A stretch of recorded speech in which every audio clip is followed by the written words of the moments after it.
तो प्रणाम, हमारा चैनल में आप लोग का स्वागत बा। एक शिव भजन शिव चर्चा गीत लेके आयल बनी जा। सुनम जा अच्छा लगी तो लाइक सब्सक्राइब शेयर जरूर करब जा। कमेंट में लिख के बताई जा हमके शिव चर्चा गीत कैसन लागल है। के शिव चर्चा भजन सुनेला कमेंट में लिख के बताई। गुरु से घमंड जानी करी हो, गुरु तुर दी घमंडवा। गुरु से घमंड जानी करी हो, गुरु तुर दी घमंडवा। तुर दी घमंडवा, गुरु तुर दी घमंडवा। तुर दी गुरु तुर दी घमंड। एक घमंड कैली धरती से मैया। एक घमंड कैली धरती से मैया। उनहु पर लागल फूकता पावा हो, गुरु तुर देले घमंडवा। उनहु पर लागल फूकता पावा हो, गुरु तुर देले घमंडवा। दूसरे घमंड कैले चांद सूरजवा। दूसरे घमंड कैले चांद सूरजवा। उनहु पर लागल ग्रहणवा हो, गुरु तुर देले घमंडवा।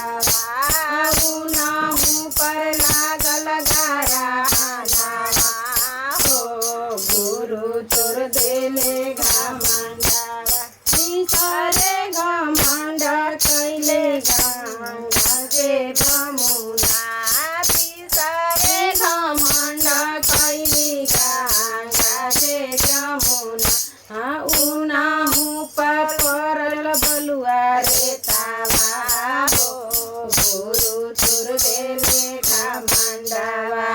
उनहु पर पड़ल बलुआ रेतावा हो, गुरु तुर देले घमंडवा। बहुते घमंड कैली घर के तिरियावा। बहुते घमंड कैली घर के तिरियावा। उनहु पे नैला लेना रटवा हो, गुरु तुर दिहले घमंडवा। गुरु से घमंड जानी करी हो, गुरु तुर दिहे घमंडवा। पांचवे घमंड कैले जल के मठरिया। पांचवे घमंड कैली जल के मठरिया। उनहु पे लागल जल पांडवा हो, गुरु तुर दिहले घमंडवा। उनहु पर लागल माता जलवा हो, गुरु तुर दिहले घमंडवा। तुर दिहले घमंडवा, गुरु तुर दिहले घमंडवा। तुर दिहले घमंडवा, गुरु तुर दिहले घमंडवा। सतरे घमंड कैली घर के बालकवा। सतरे घमंड कैले घर के बालकवा। रिमा झिमा बरसे बदरिया हो, गुरु तुर दिहले घमंडवा। रिमा झिमा बरसे बदरिया हो, गुरु तुर दिहले घमंडवा।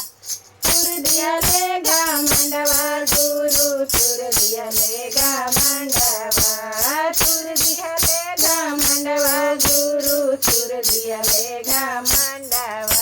कैसन लागल है चर्चा जल्दी बता जा, कमेंट में लिख के जरूर बताई जा।